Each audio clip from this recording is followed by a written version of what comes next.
ஒரு சின்ன பறவை மரக்கிளையில உட்கார்ந்துட்டு இருந்துச்சு.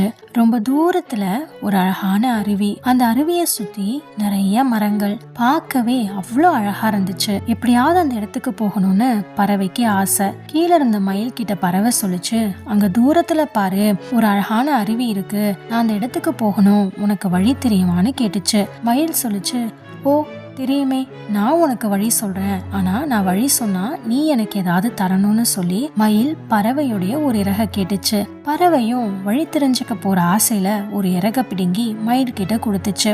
மலர் தோட்டம் வழியா போனா அருவிக்கு போயிடலான்னு மயில் சொல்லுச்சு. பறவை மலர் தோட்டத்துக்கு போச்சு. ஆனா அங்க அருவி இல்ல. அப்போ அங்க இருந்து கிளி கிட்ட பறவை சொல்லுச்சு, அருவியை தேடி நான் இங்க வந்தேன், ஆனா இங்க இல்ல, உனக்கு வழி தெரியுமான்னு கேட்டுச்சு. கிளி சொல்லுச்சு, அட அந்த அருவியா, நான் உனக்கு வழி சொல்றேன், ஆனா நான் வழி சொன்னா நீ எனக்கு உன்னுடைய ஒரு இறக தரணும்னு சொல்லிச்சு. பறவை ஒரு இறக பிடுங்கி கிளி கிட்ட கொடுத்துச்சு. காட்டு வழியா போனா அருவிக்கு போயிடலான்னு கிளி சொல்லிச்சு. பறவை காட்டு வழியா போச்சு. ஆனா அங்க அருவி இல்ல.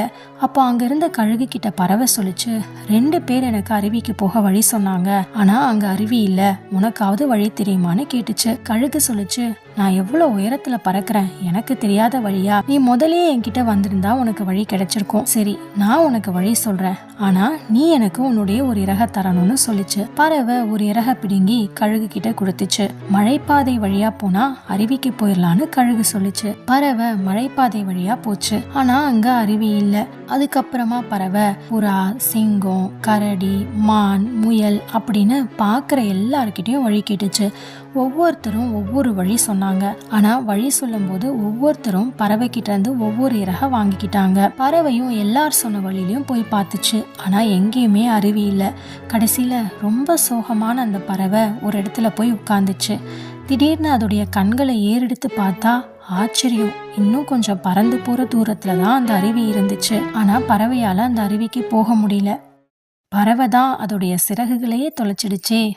சிறகை இழந்த பறவை பறக்க முடியாது, இருளை தாண்டி கனவை அடைய முடியாது.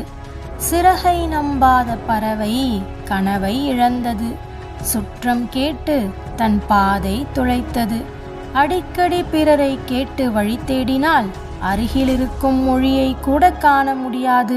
பிறரிடம் வழி கேட்டு காலம் கழித்தால் சொந்த சக்தி சுருங்கி வாழ்வு மடியும் தானே.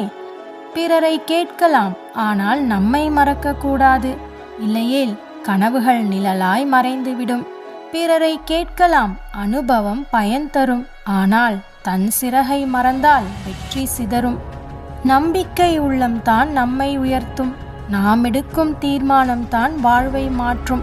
சிறகை நம்பினால் வானம் நம்மிடம் வரும், தன்னம்பிக்கை உள்ளம்தான் உச்சியை அடையும். பிறர் சொல்லும் பாதை மாயைதான் பல, உன் சிறகை நீ நம்பு மனிதா, அதுவே உன் பலம்.